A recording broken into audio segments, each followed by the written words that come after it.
everyone, Phoenix Knight here. Welcome to the channel, and welcome to Mystical Munchies, featuring the Star Wars Galaxy's Edge official Black Spire Outpost cookbook.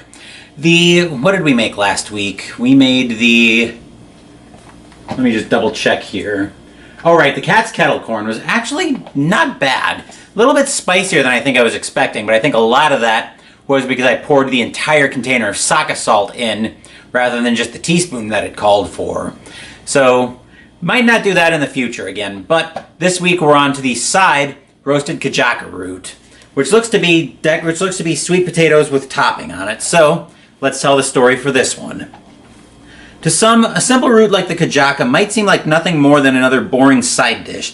Thankfully, all it takes is a pinch of imagination and a dash of skill to turn this tuber into something far more interesting. Kajaka outshines its blander root veg cousins, possessing a perfect harmony between sweet and savory, giving it the potential to stand on its own as a snack or a starter. Their surprisingly appealing flavor made these starchy slices frequent favorites of the fabled Jedi Order way back before the fall of the Republic. You can deep fry Kajaka if you want, but unless you use a good Trugan oil, you're going to drown out the root's natural flavors. I recommend roasting your Kajaka on skewers or topping them with some nice moved milk yogurt. It really brings out the subtle sweetness that makes this fruit so special. Well, we don't have any of those ingredients. The ingredients that we do have are waiting for us over at the table, so let's head in that direction.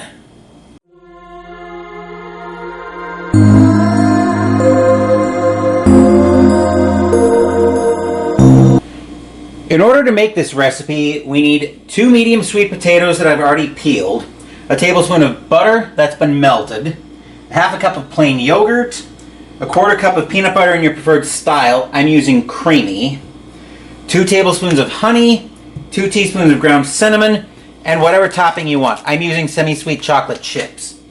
With that, let's move into the kitchen and start putting this recipe together.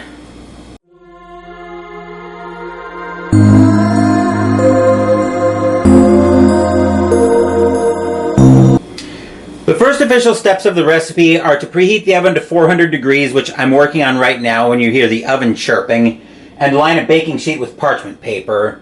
I've also lined the aforementioned baking sheet with parchment paper. So our next order of business is going to be to take our peeled sweet potatoes and cut them into 1/4 inch slices. So we're going to deal with that first. I'm going to turn this way so it'll look weird to you guys at the angle, but it'll look straight on to me. So we'll go ahead and cut these.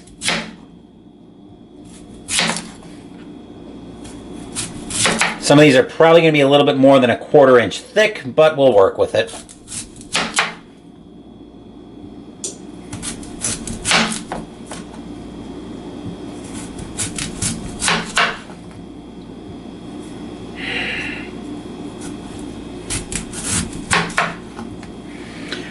As these are getting cut up, I'm going to go ahead and start lining them on the parchment, on the baking sheet, just to make my life a little bit easier on that front. You can probably also get rid of these clips that I was using to try to hold the parchment paper in place. I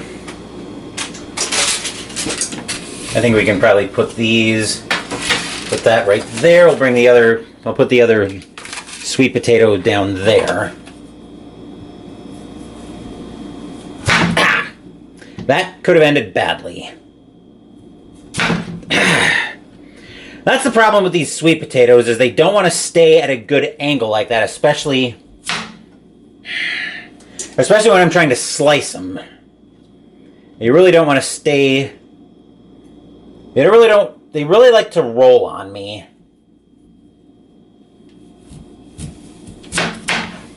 Of course, I'm also usually cutting them just to get them smaller because I'm going to be mashing them down with a sweet potato casserole that I normally make on Thanksgiving. So there's that little issue as well that I run into. Now we'll take the other sweet potato. We'll start cutting that up.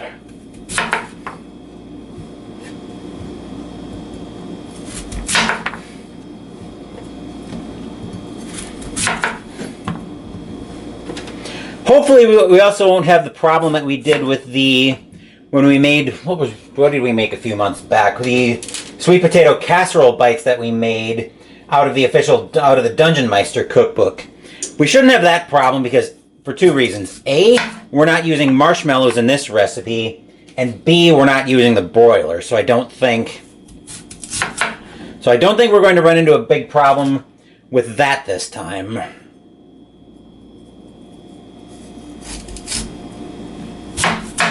I also don't necessarily like having my fingers that close to the potato because if something goes wrong, it's then my fingers on the chopping block, as we just about added some secret ingredient to the recipe, which I, for obvious reasons, really do not want to do. So let me give this I'm going to give the potato a quick rinse as it went flying on me. We're probably only getting like 2 or 3 more slices at most out of this potato anyway, so I'm not too terribly worried about it.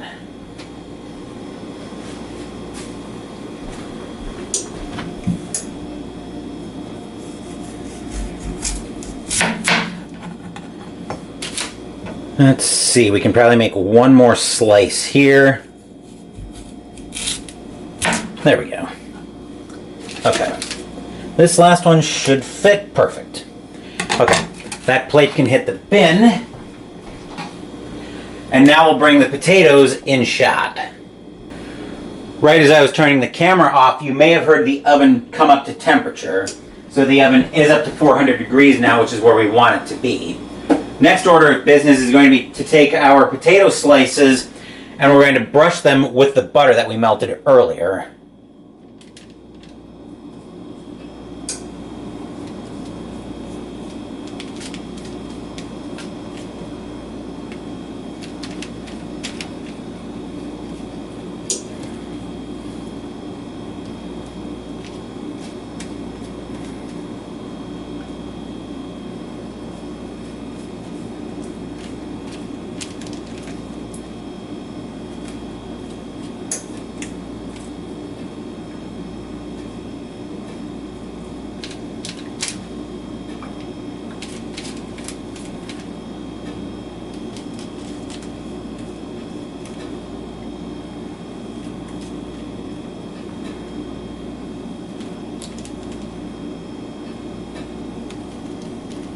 Alright, we'll drizzle a little bit here.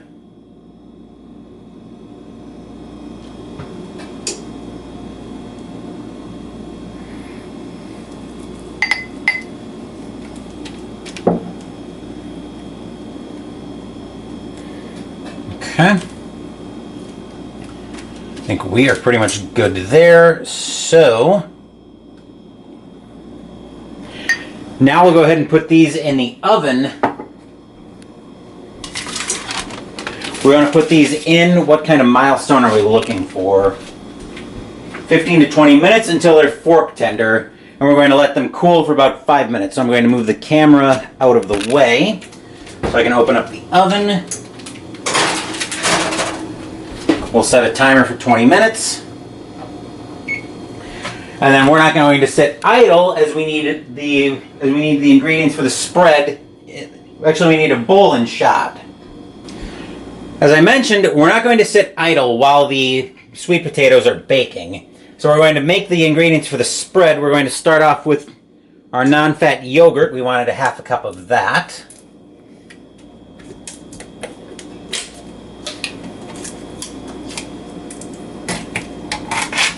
Oh boy. All right, I will give this a quick stir up. It's been a while since I've done anything with yogurt, so I'm probably used to it not being quite that liquidy. So I'm going to give it a quick mix up.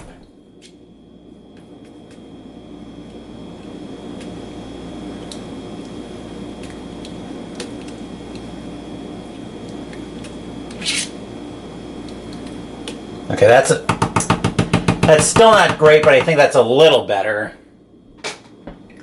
Anyway, we wanted half a cup of that. That's a bit on the generous side, but we can probably work with it. We'll get a spatula here so we can scrape a little bit more of it out.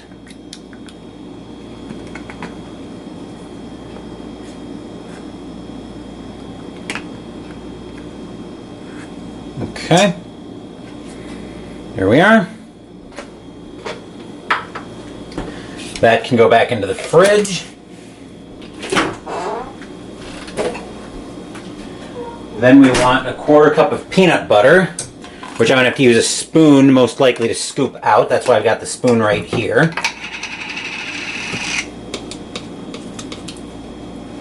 That's a good thing I do have the spoon right here because it's getting, some of the liquid in there is kind of rising to the top a little bit.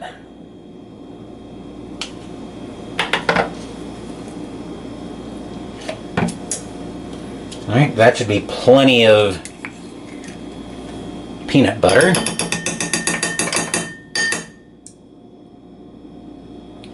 Grab another smaller spatula in here. There we are. We're going to scrape as much of that out as we can. Those can go toward the dishes as well. Peanut butter can go back up. The cup can go toward the dishes. Then we want 2 tablespoons of honey. Actually, you know what? Here's what we're going to do. I'm going to break that up so it flows a little bit better.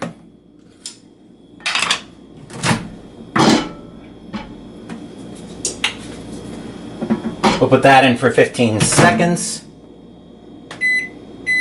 Not 15 minutes, Phoenix, 15 seconds.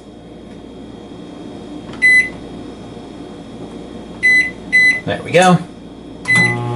While we work on breaking up the honey, or maybe not breaking it up, but getting it to flow better, we're going to grab the 2 teaspoons of ground cinnamon out.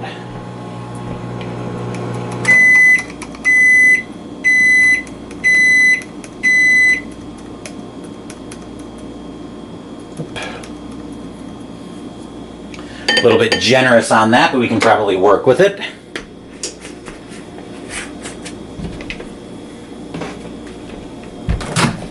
All right.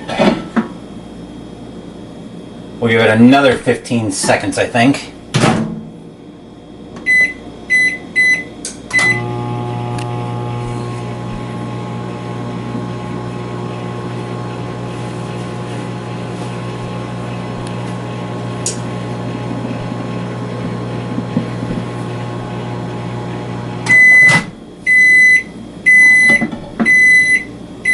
Much better.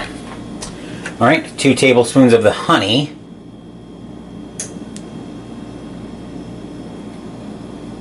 Okay.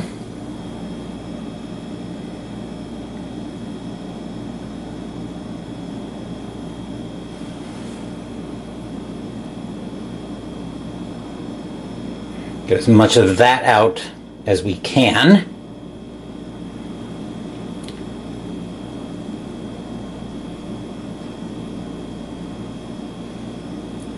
Okay.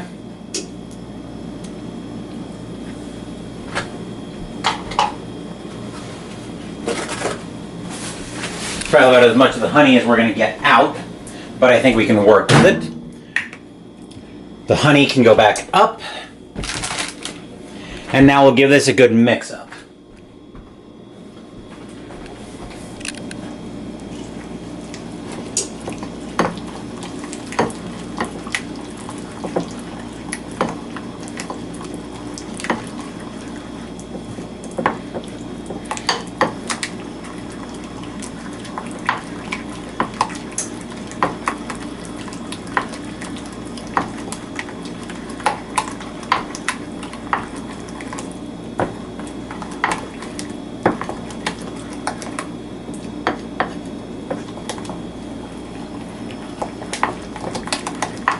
Okay.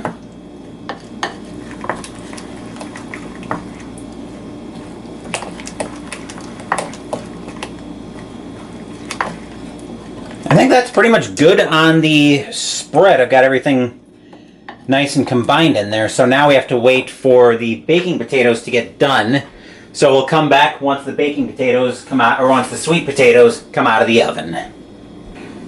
This is what the sweet potatoes look like after I gave them a little bit of time to cool. So now we're going to take the spread and we're going to spread it over the, we're going to spread it on the sweet potatoes. I'm going to probably make a mess everywhere, but the beauty of parchment paper is cleanup with it is very easy. So, and just like I predicted, I'm making a mess everywhere. But again, like I said, with parchment paper, cleanup is very, very easy.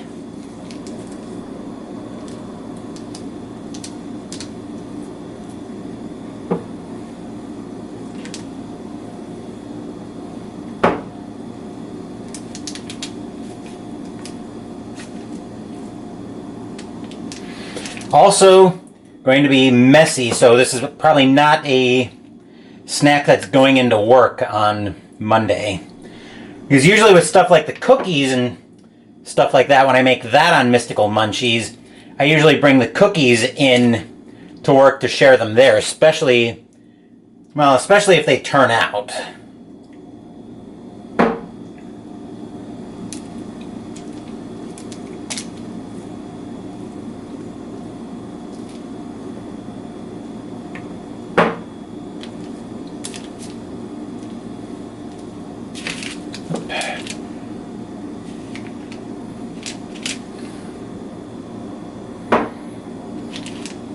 And odds are we're going to be dumping a lot of this spread into the dishwater.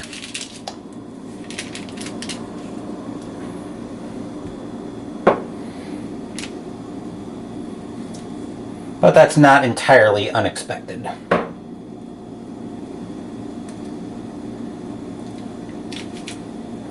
Alright, I want to get maybe a little bit more on this one. Okay. Alright, I think the rest of that can hit the... Actually, let me get some on that one. There we are. Okay.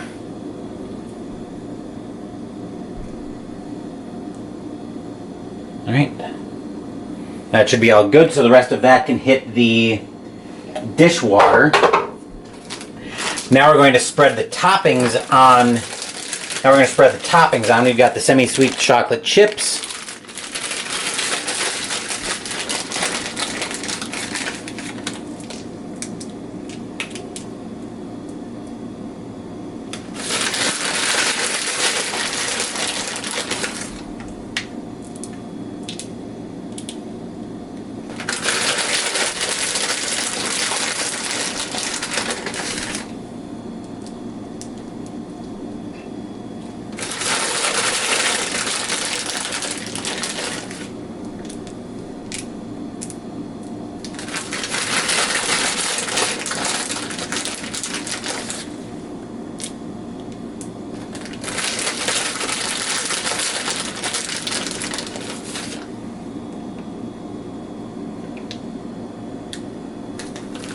I think that's good there. Actually, we can do this. Like that. Those can go back in the fridge.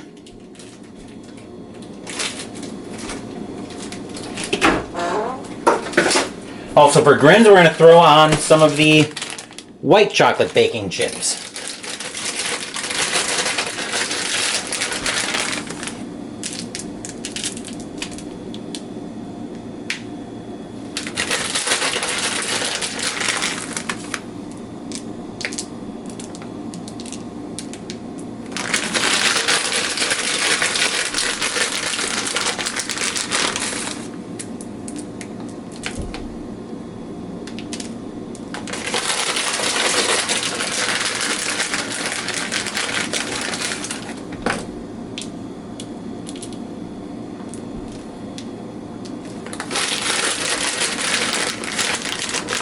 Go one more pass with these.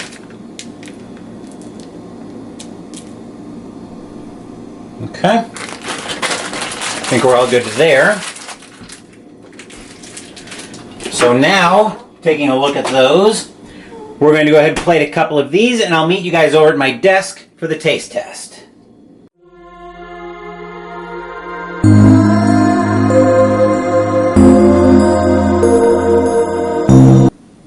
I've got a few of the roasted Kajaka Root over here, basically the top sweet potatoes.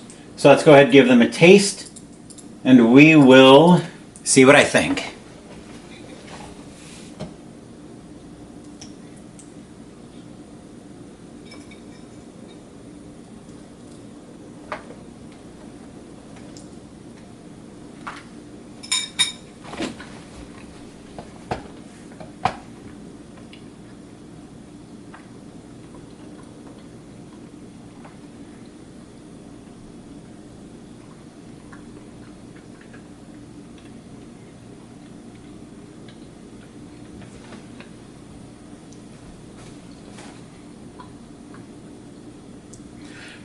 These actually aren't bad. It brings out a little bit more of the sweetness than you would normally get out of a normal sweet potato. It feels like it's essentially a heavily disguised sweet potato.